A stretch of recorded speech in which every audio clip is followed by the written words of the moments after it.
Let's deal with two big issues tonight, and they are inflation, the cost of living, and I'll throw in a third being interest rates. Now, as you know, inflation is going up.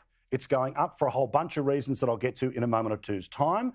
But the Prime Minister has noticed that a stat that is a little difficult to explain to people, but is absolutely essential, is that household savings have actually gone up in the past 2 years because, well, we couldn't leave the house, remember? And obviously you weren't able to spend as much money on things like interstate travel to great places like KI. It meant that Australians have been paying off their bills rather than buying things from the shops. Roll the tape. Australians have been insuring against the risks that they can see all around the world. Australians are alive to these issues, and we have been also as a government.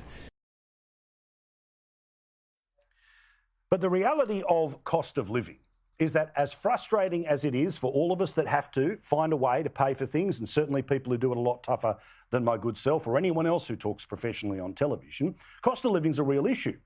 But it's being exploited in a fashion in the federal election that at the most recent state election here in South Australia, Labor was, well, being honest about it. Federally, they're telling lies, like this bloke, Jim Chalmers, who wants to be in charge of the budget.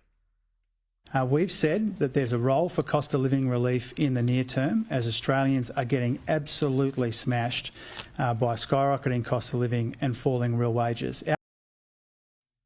So every time you hear Each Way Albo or any of his bunch in the next 3 weeks promising to do anything about cost of living, or frankly, even the federal government trying to do so, pay attention to what Peter Malinauskas had to say in the People's Forum on Sky News before that election a few weeks ago here in South Australia. Now remember, this bloke could have scared to win votes. Instead, he told the truth and won votes anyway.